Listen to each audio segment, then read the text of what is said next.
Sya'ban bulan Ramadan. Kalau siangnya puasa, malamnya apa yang dilakukan? Baik, kita tanya dalil dia. Maka para ulama-ulama salaf dulu, bahkan sejak zaman Nabi SAW, bahkan Nabi melakukannya, sahabat mengerjakannya, tabi'in menunaikannya, ulama menggarisbawahinya. Apa yang dilakukan? Mereka menghidupkan malam-malam Sya'ban dengan ibadah. Malam-malam Sya'ban, apalagi kalau sudah masuk ke pertengahannya sampai akhirnya, karena mereka merasa waktunya sudah mau berakhir. Mereka hidupkan terus pertengahannya, akhirnya dan seterusnya. Ini apa amalannya? Setidaknya ada 3 amalan untuk di malam-malam Sya'ban. Boleh dimulai dari malam ini, silakan. Ya. Kita saling mengingatkan ya, boleh silakan. Ya, untuk kabari yang lain ya. 1, sholat, memperbanyak sholat. 2, berinteraksi dengan Al-Quran, tilawah Al-Quran, mau baca, mau pahami, kan? Mau menghafal, meraja, mengulang, silakan. 3, memperbanyak doa dan istighfar. Memperbanyak doa dan istighfar. 1, salat. 2, memperbanyak interaksi dengan Al-Quran. 3, memperbanyak doa dan istighfar. Salatnya ada 3 jenis yang bisa dikerjakan. 1, qiyamul lail. Qiyamul lail. 2, tahajud. 3, witir.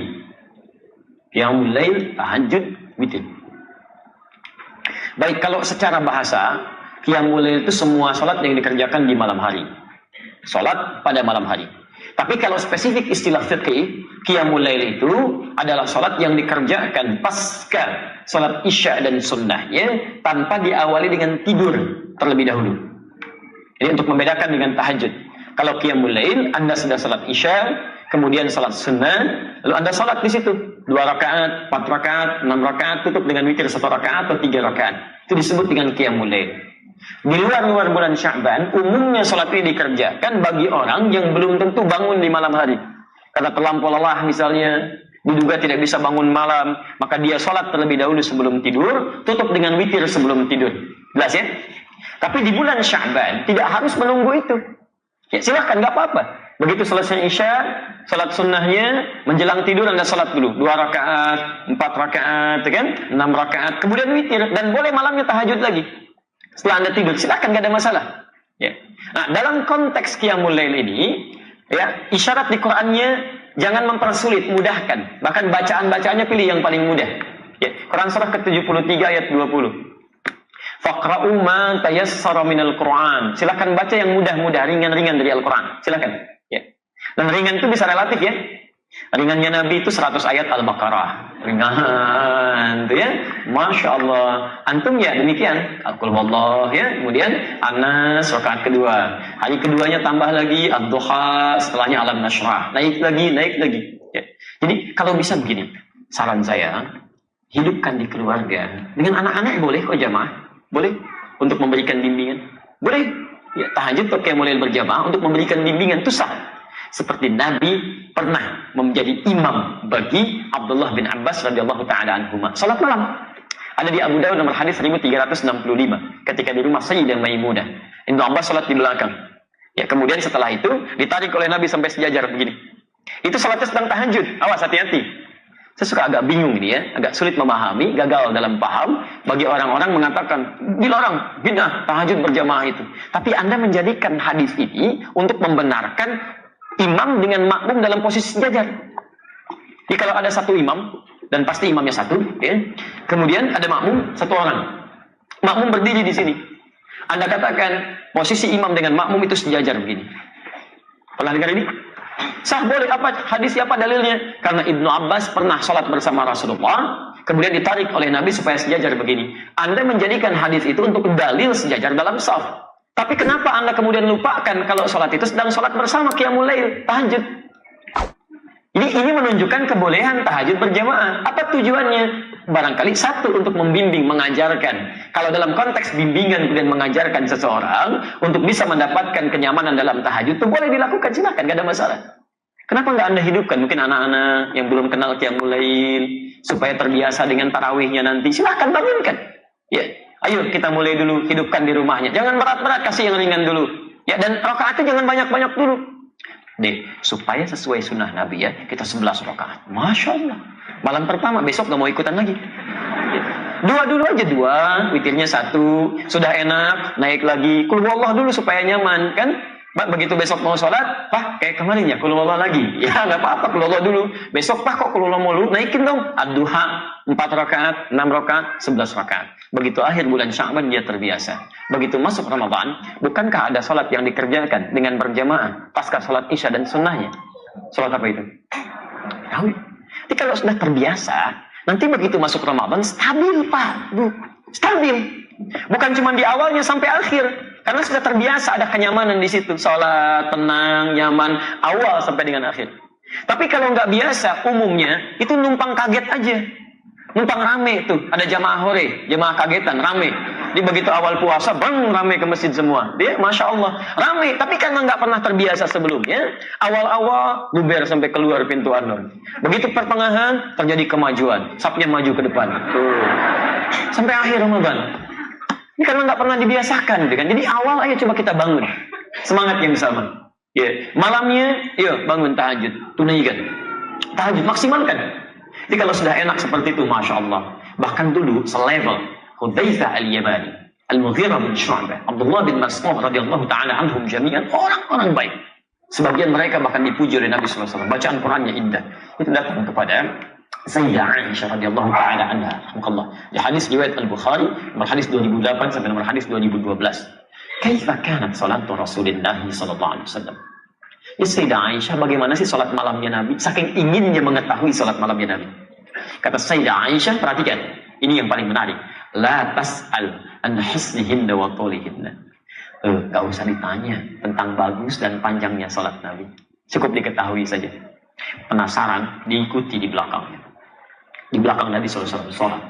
Masya Allah. Sholatnya itu kata Hudzaifah al-Yamani, indah. Gitu, tenang sholatnya. Rakaat-rakaat itu rakaat pertama, kedua, setelah itu istirahat dulu berzikir. Allahumma innaka afuwwun tuhibbul afwa fa'fu anni. Indah, enak. Sesuatu yang ditunaikan dengan tenang, nyaman, ada jeda sejenak, disebut dengan tarwihah. Jamaknya disebut dengan tarawih. Tarawih itu sifat, bukan nama sholatnya, sifat sholatnya. Jadi ketika disebut tarawih, dipopulerkan oleh ulama, ingin memberikan kesan bahwa sholatnya Nabi itu tenang, tidak buru-buru. Nyaman, bisa nggak terbayangkan Pak, 11 rakaat sampai hampir menjelang fajar saking nikmatnya. Ini Nabi, Rasul, ahli surga, dekat dengan Allah, dijamin masuk surga, bebas dari kesalahan, 11 rakaat sampai menjelang fajar. Tenang. Ini Anda Nabi bukan, Rasul bukan, belum jadi ahli surga, belum tentu dekat dengan Allah, 23 rakaat, 7 menit. Allahu Akbar, Allahu Akbar, Allahu Akbar. Luar biasa. Lebih soleh daripada Nabi gitu kan. Maksudnya cepat sekali gitu kan. Itu kan luar biasa. Tarawih itu ya begitu tenang. Ya. Dan yang dibaca berapa? Masya Allah, saking nikmatnya. Kata Hudzaifah al-Yamani, saya pernah di belakang Nabi. Rakaat pertama 100 ayat Al-Baqarah. Itu pun bukan baca biasa. Begitu berhenti di ayat-ayat tentang surga, berdoa supaya umatnya masuk surga. Begitu berbahas tentang, baca tentang ayat-ayat neraka, menangis memohon supaya umatnya dibebaskan dari azab. Ya, ada kenikmatan dalam sholatnya. Bahkan Masya Allah pernah di belakang Nabi, dikira 100 ayat Al-Baqarah selesai, ternyata nyambung semuanya Al-Baqarah. Terus 86 rakaat pertama. Dikira akan ruku, kata Abdullah bin Mas'ud, ternyata Ali Imran disambungkan sampai 200 ayat. Dikira akan ruku, ternyata ke An-Nisa 176 ayat. 5 juz 4 halaman, baru ruku. Besoknya nggak pada ikutan lagi. Bukan capek, tapi kata Abdullah bin Mas'ud, bukan capek. Saya sering menduga katanya. Ini saya jadi berprasangka pada diri saya. Jadi sering menduga. Jadi nggak enak sama Nabi. Ini sekarang bukan rukunya. Nikmat. Mereka sudah biasa sholat malam. Bahkan Abdullah bin Mas'ud, Abdurrahman bin Auf, Uthman bin Affan disebutkan di kitab At-Tibyan karena Imam An-Nawawi. Saya punya terbitan Darul Kutub Al-Islamiyah warna merah marun, halaman 38. Ya, paragraf pertama bagi 1 sampai 2, posisi paling kanan sebelah atas. Itu mereka sepeninggal Nabi menikmati sholat tahajud sampai hatam Quran. Semalam hatam Quran. Diberikan keberkahan waktunya oleh Allah Subhanahu wa taala. Nah, jadi Bapak dan Ibu sekalian, ayo kita hidupkan malamnya. Ayo kita hidupkan. Makanya malam-malam Sya'ban itu ulama menghidupkan waktu malamnya. Silahkan cek. Anda buka kitab Syekhul Islam Ibnu Taimiyah, Majmu' Fatawa, juz ke-23, halaman 123. Ya, disebutkan dengan redaksi berbeda, substansi yang sama.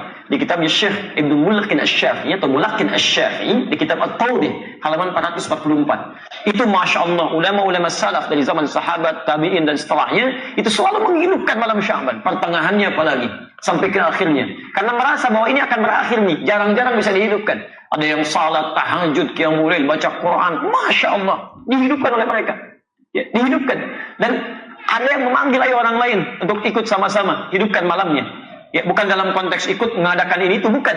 Ya, tapi dalam konteks menghidupkan malamnya. Diajak orang lain, ayo coba hidupkan. Ada yang ke masjid, ada yang di rumah, ya, baca Quran macam-macam, ada yang Yasinan, ada yang Baqarahan, Ali Imranan, An-Nisaan, ya, Al-An'aman, Al-Arafan. Ya, ini tidak harus Anda batasi. Malam nisfu Sya'ban, pertengahan Sya'ban, ini sunnahnya cuma Yasin aja ya, sekian kali, yang lain tidak. Itu tidak tepat. Silakan mau baca ayat apa saja, silakan. Gak ada masalah di sini. Anda baca Yasin, silakan. Al-Baqarah, silakan. Ali Imran, silakan. Silakan populerkan. Nanti antum mau baca apa? Saya Baqarahan, Masya Allah. Antum Ali Imranan, Masya Allah. Antum Al-An'aman, Masya Allah. Yang sana apa? Yasinan. Sudah selesai. Baca, pahami isinya, amalkan isinya. Itu poinnya. Jangan dibaca sekian kali, tapi nggak paham artinya. Ya, itu walaupun ada pahalanya, tapi maknanya nggak kita dapatkan dalam kehidupan. Jadi jangan meributkan sesuatu yang memang esensinya tidak kita ketahui, pelajari dulu. Ya, tidak dilarang Anda menghidupkan malam Sya'ban. Yang keliru itu menjadikan malam itu untuk menunaikan sesuatu yang tidak ada tuntunannya. Jadi Anda ngajak orang dengan cara yang salah itu nggak boleh. Walaupun perbuatannya baik, dulu pernah ada masa orang-orang sudah mulai malas untuk menunaikan ibadah. Maka diajak oleh para ulama. Tapi sebagian ada yang mengajak dengan cara yang salah. Memunculkan hadis-hadis yang tidak dikenal riwayatnya. Ya. Pernah dengar ini? Orang sholat di malam pertengahan Sya'ban, nisfu Sya'ban. Sholatnya 100 rakaat. Kan? Dan sholatnya begini, bacanya ini dapat pahala sekian. Pernah dengar? Ya ada riwayatnya. Dan itu bukan palsu hadisnya. Bukan palsu. Tapi palsu banget. Itu cuma Nabi nggak ada. Di kitab hadis palsu pun nggak ditemukan. Nggak ada, karena dulu nggak ada gitu kan. Jadi Anda tidak dilarang kalau ingin menghidupkan malam Sya'bannya, tapi tidak harus melakukan sesuatu yang tidak ada dasar dalilnya. Itu aja poinnya. Ya, kalau ingin menunaikan ibadah silakan, nggak ada masalah. Bahkan Syekhul Islam Ibnu Taimiyah mengatakan orang-orang mulai ke masjid, ada yang berjamaah sholatnya malamnya, tapi hanya sesekali, bukan berarti dirutinkan begitu, tidak. Ya, jelas ya. Baik, jadi hidupkan malamnya, hidupkan siangnya. Baik, kalau sholat malam waktunya kapan? Masa siang? Sholat malam pasti malam. Nggak ada sholat malam siang, kan? Makanya tahajud itu malam, qiyamul lail itu malam, witir itu malam. Kalau siang apa tadi? Puasa. Siang puasa. Aduh, cepat ingat, lambat lupa. Cepat ingat, cepat lupa. Lambat ingat, lambat lupa. Lambat ingat, cepat lupa. Itu yang agak repot ya.